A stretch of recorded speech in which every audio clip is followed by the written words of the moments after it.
Hey everyone, I'm Nate. And I'm Abby. We're the RC Sailors. Today we're out at the airfield, kind of waiting on the wind to die down a little bit. It is windy, so I apologize for that. Today we're going to take a look at a brand new race drone. This is the Falcon 210. Now when we got ours, it was about $340. Keep in mind this is a ready-to-fly unit, so that price tag is just a little bit high. But we noticed before we shot this video, before coming out today, this was on sale. So be sure to check it out. We'll have a link in the description box below. This is the Falcon 210. The 210 tells you what size it is. It's 210 millimeters from diameter, from the prop shaft diagonally, I should say, to the other prop shaft. So it's a pretty good size. In a relative, 215 is my favorite size right now, so 210 is really close. Now it came boxed a little better than this, but we pulled everything out to charge it. I just wanted to point out the foam. You guys know that I really like packaging and presentation, and there's a little foam bit as the lid, but they laser cut the Falcon 210 into that, and I just really like that. It's just a nice little touch. Let's see what's in the box. Now, it does come with 4 props, no spares, just 4. And I think these are 5-inch props, but I want to be sure, so let's take a quick look. 50-45, so I looked the other day. Thank you. Which, we fly mostly on 50-40, so this will work. Well, hopefully I'm right, 50-45, that's what I was thinking. You're right, 50-45s, yeah. So they're all black, but we'll probably slap some dowel props on after the first flight. And I think this will end up being Abby's drone, because from what I can tell, and this is just a small bit of research, I haven't actually seen anyone try 4-cell on this. I think it's 3-cell only.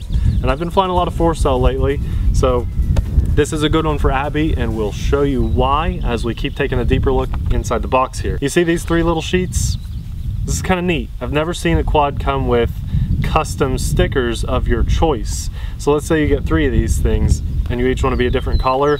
There's white, yellow, and orange, all nice and bright, easy to see the different colors, line of sight while you're flying, and from the FPV camera. So where does that go? They're little cutouts, and then they go on the shell of the body. Oh, okay. So they look really good. Let's we'll get to that, I guess. Yeah, we'll get to it. Take a look at the instructions. They're actually very nice instructions, very, very nice.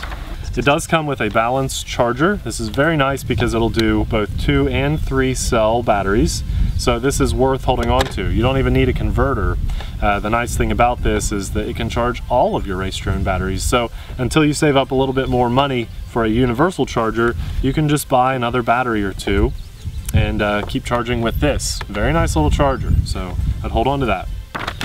And then the battery is a 3-cell 25C discharge 1300 milliamp LiPo. That's pretty standard in a race drone of a 3-cell size. You don't really go a whole lot bigger than 1300 milliamp, maybe 1500 or so. It does come with an XT60 connector, a balance lead, and I wrote on that with a Sharpie just to help me remember, because with, you know, lots of batteries that we deal with, it's not labeled, and I needed it to be labeled, so I just scratched that on there. Comes with a nice little wrench in this bag. This is I'll have to use this to tighten the props on. I'll get that out in a minute. And we've got in here a screwdriver, a nice Phillips screwdriver. It's actually very, very nice Phillips screwdriver. I'll hold on to that for forever, probably.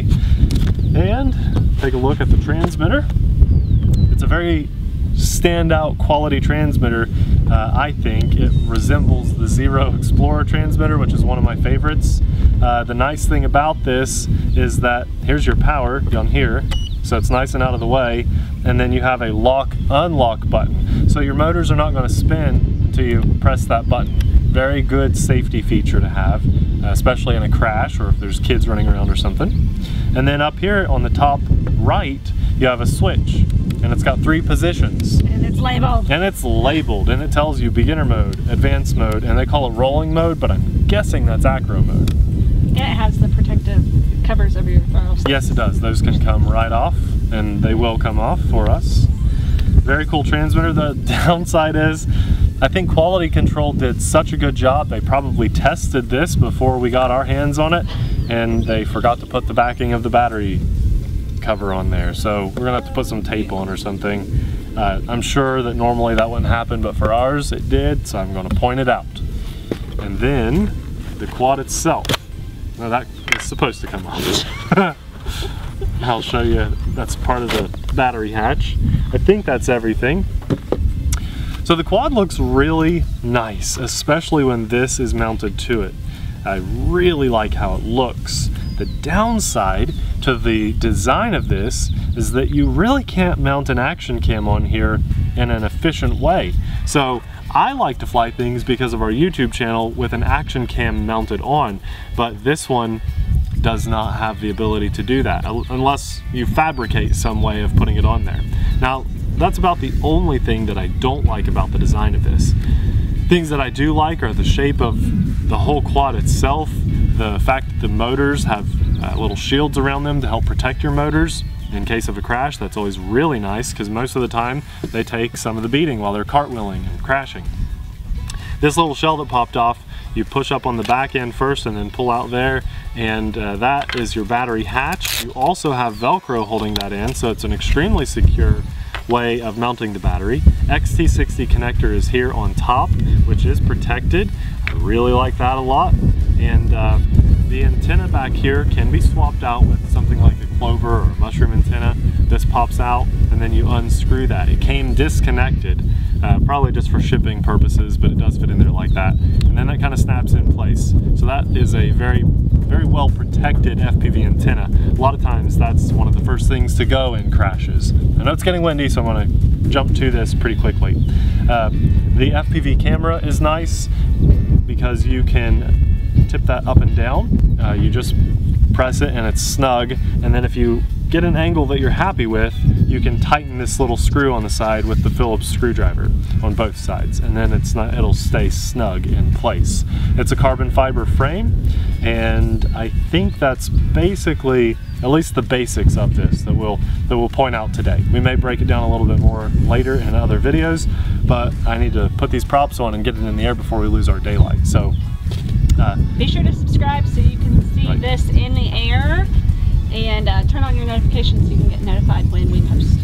Thanks a lot for watching. We'll see you guys in the air in the next video. Bye!